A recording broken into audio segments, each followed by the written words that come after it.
ইসলামী bank Bangladesh limited নিয়ে professor Yunus সরকার মোটামুটি নড়েচড়ে বসেছে। এই ব্যাংক নিয়ে এখনো অনেক ঝামেলা বা সমস্যা রয়ে গিয়েছে, কিন্তু ধীরে ধীরে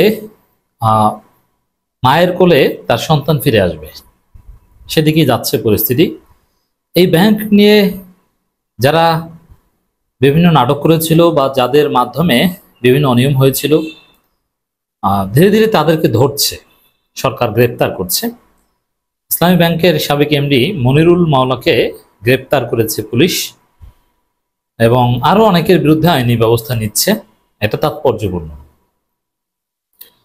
এখন ইসলামী ব্যাংক নিয়ে জটিলতা আছে বা সামনে আরো জটিলতা থাকবে, এর অন্যতম একটা কারণ হচ্ছে বিএনপি। এটা জামাত শিবিরের ব্যাংক, এটা ওপেন কথা।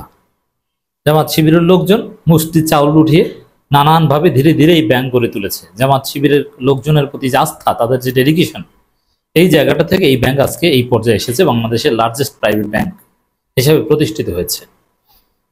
অতএব ব্যাংক জামাত শিবিরের ব্যাংক, তাদের হাতেই পূর্ণ মালিকানা নিয়ন্ত্রণ আসবে, এটাই স্বাভাবিক। কিন্তু বিএনপি ভাগ বসাতে যাচ্ছে।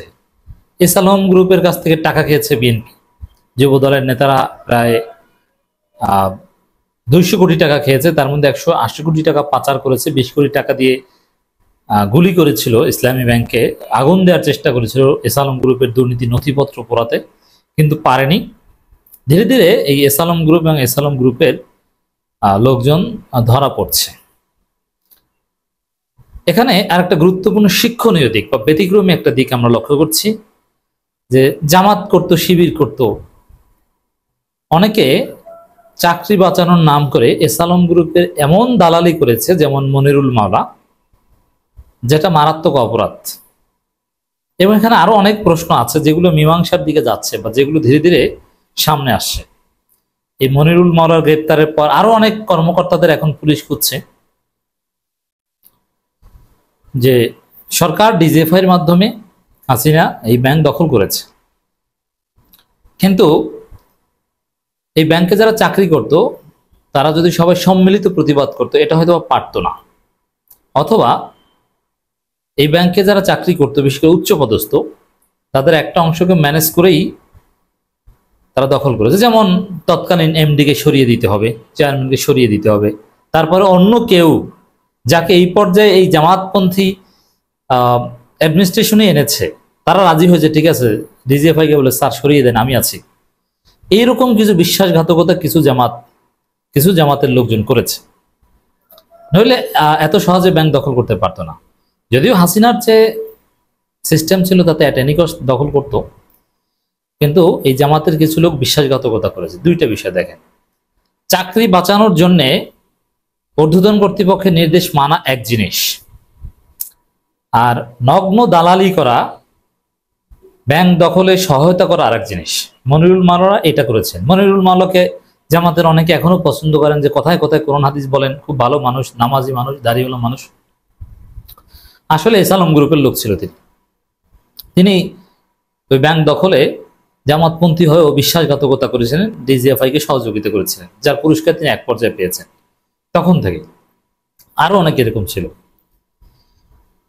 কিছু নিম্নপদস্থ কর্মকর্তারা নানানভাবে এগুলো সহ্য করতে পারতো না, তারা তো বাধ্য ছিল, তাদের কিছু করা ছিল। মানে যারা এই দালালিটা করেছে, ব্যাংক দখলে সহযোগিতা করেছে, এদের বরং উচিত ছিল চাকরি ছেড়ে চলে যাওয়া, কারণ তাদের যে স্ট্যাটাস, তাতে এইসব চাকরি ছেড়ে দিয়ে অন্য জায়গায় গেলে, বিদেশ গেলে কোনো সমস্যা হতো না। কিন্তু যারা বিভিন্ন ব্রাঞ্চে ছোট চাকরি করে, তাদের জন্য এটা একটা লাইফ থ্রেট, যে না চাকরি ছেড়ে যাওয়া বা চাকরি চলে যাওয়া, তাদেরটা ঠিক আছে, মাসলাহাত বিবেচনায় মানা যায়। কিন্তু আমরা দেখেছি, আমরা যখন বিভিন্ন অনিয়ম এস আলম গ্রুপের এই বেনামি ঋণের বিরুদ্ধে কথাবার্তা বলতাম, তখন ইসলামী ব্যাংকের অনেক কর্মকর্তা, নিম্নপদস্থ জুনিয়র অফিসার বা সিনিয়র অফিসার, এরাও বলতো, কিন্তু ওই অ্যাডমিন লেভেলের না। যার ফলে এস আলম গ্রুপ ডিবির মাধ্যমে অনেককে গ্রেপ্তারও করিয়েছে, ইসলামী ব্যাংকের কর্মকর্তাকে গ্রেপ্তার করিয়েছে, এবং যারা ফেসবুকে লেখালেখি করতো এরকম অনেককে গ্রেপ্তার করিয়েছে। আমরাও থ্রেটের মধ্যে ছিলাম যতক্ষণ বন্ধু দেশে ছিলাম। একটা খবর, ইসলামী ব্যাংকের 10 কর্মকর্তার দেশ থেকে নিষেধাজ্ঞা। মানে ধীরে ধীরে এই অপরাধীরা আইনের আওতায় আসছে। মনিরুল মাওলা গ্রেপ্তার, এরপরে আবার এই 10 কর্মকর্তার বিরুদ্ধে সিদ্ধান্ত, ধীরে ধীরে আরো অনেককে জালে আটকা পড়বে, বাঁচতে পারবে না। এসালম গ্রুপের স্বার্থ সংশ্লিষ্ট প্রতিষ্ঠানে নিয়ম বহির্ভূত ঋণ বিতরণ করে অর্থ আত্মসাতের অভিযোগের অনুসন্ধান চলছে ইসলামী ব্যাংকের কয়েকজন সাবেক ও বর্তমান কর্মকর্তার বিরুদ্ধে। এই অবস্থায় ওই 10 কর্মকর্তার দেশ থেকে নিষেধাজ্ঞা দিয়েছে আদালত। কারণ এটা ধীরে ধীরে যেদিকে যাচ্ছে যুব দলের নেতারাও ধরা পড়বে, কারণ এসালমের দালালি করে তারা ইসলামী ব্যাংকে বিশৃঙ্খলার চেষ্টা করেছিল। ওটাও কিন্তু এক পর্যায়ে লিখিত অভিযোগ দেওয়া আছে ইসলামী ব্যাংকের পক্ষ থেকে। ঢাকা মহানগর জ্যেষ্ঠ বিশেষ জজ মোহাম্মদ জাকির হোসেন গালিব দুদকের আবেদনের প্রেক্ষিতে আদেশ দেন।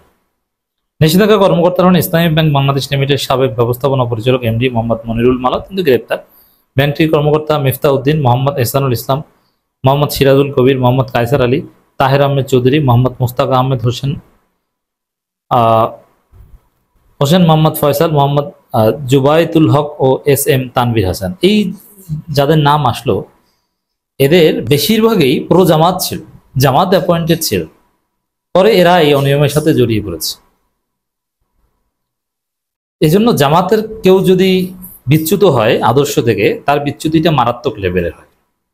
যেমন জামাতের লোকজন যারা চাকরি বাঁচাতে শেখ মুজিবের প্রশংসা করত, শিক্ষক হতে পারে, বিভিন্ন দপ্তরের কর্মকর্তা কর্মচারী হতে পারে, 15ই আগস্টে 17ই মার্চে তারা আওয়ামী লীগের চাইতে বেশি চাটুকারিতা করতো, শেখ মুজিবের বেশি প্রশংসা করত। অথচ জামাতের ওখানে এরকম অনেক ঘটনা আছে, আমরা দেখেছি। যদি এটা অনেক ক্ষেত্রে এটা গ্রহণযোগ্য, কারণ চাকরি বাঁচানোর জন্য এটা করতে হবে, নইলে কিছু করার ছিল না। কিন্তু আসলে তো আর তারা আওয়ামী লীগ ছিল না। কিন্তু সমস্যাটা হচ্ছে, আপনি যখন এই কৌশলের নামে, চাকরি বাঁচানোর নামে অনিয়ম করবেন, মানুষের হক নষ্ট করবেন, কোটি কোটি টাকা দুর্নীতি করবেন, অথবা টাকা দিয়ে আপনাকে কিনে নিবে, তারপরে আপনি তাদের পারপাস সার্ভ করবেন, এই কাজটা জামাতপন্থী অনেকে করেছে। তো এখন ধরা পড়ছে। ইসলামী ব্যাংকের অনেকে ক্ষুব্ধ ছিল যে জামাত এদেরকে সামনে এনেছে আর তারা এখন 2 নম্বরই করছে, তারা ইসলামের দালালি করছে। এদিন এদের দেশ থেকে নিষেধাজ্ঞা চেয়ে আবেদন করেন দুদকের উপপরিচালক তাহসিন মুনাবিল হক। আবেদনে বলে, অভিযুক্তদের বিরুদ্ধে অনুসন্ধানপূর্বক প্রতিবেদন দাখিলের জন্য টিম গঠন করা হয়েছে। অভিযোগ অনুসন্ধানকালে জানা যায় যে ইসলামের শান্ত সংশ্লিষ্ট প্রতিষ্ঠান নিয়ম বহির্ভূতভাবে ঋণ প্রদানে সহায়তা করে ইসলামী ব্যাংকে অভিযুক্ত কর্মকর্তা দেশ ত্যাগ করার চেষ্টা করছেন। এখন অনেকেই করবে। দর্শক, জালে আটকা পড়ছে। এখানে আরেকটা বিষয় যে ইসলামী ব্যাংকের অ্যাডমিনিস্ট্রেশন মোটামুটি প্রো জামাত সেট আপ হয়েছে, it's very good, Jamaat satisfied, কিন্তু মালিকানাটা পূর্ণভাবে আসেনি। এখন ব্যাংকের মালিকানা এটা একটা অংশ শেয়ার বাজারে ছেড়ে দিতে হয়, কে কতটুকু শেয়ার কেনে এটার উপর ডিপেন্ড করে। তো এক্ষেত্রে বিদেশি যে মালিকানা ছিল আগে, যারা জামাতের ডাকে এসেছিল কুয়েত থেকে, কাতার থেকে, কিংবা সৌদি আরব থেকে, আল রাজি বা আরো অনেকে, এরকম মালিকরা কিন্তু ছেড়ে চলে গিয়েছে, শেয়ার বিক্রি করে চলে গিয়েছে। তখন ওই এসালম বা এসব ধান্দাবাজটা কিনে নিয়েছে।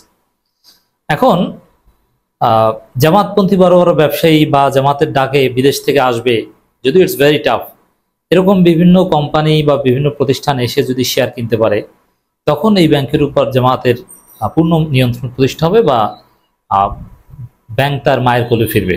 কিন্তু এখন পর্যন্ত মালিকানার দিক থেকে, শেয়ারের দিক থেকে কিন্তু জামাত নিয়ন্ত্রণ প্রতিষ্ঠা করতে পারেনি। এই ব্যাংকে এখনো বিভিন্ন অনিয়ম চলছে, সেই হাসিনার আমলের বা এসালমের নিয়ম অনেক কিছু চলছে। এটা পরিবর্তন করতে হলে আপনার এই শেয়ার কিনতে হবে ভালো লোকদের, এবং সেই অনুপাতে ব্যাংকের পরিচালনা পর্ষদে লোক ঢোকাতে হবে। এরপরে ব্যাংক আবার সে আগের জায়গায় আস্থার প্রতীক হয়ে উঠবে।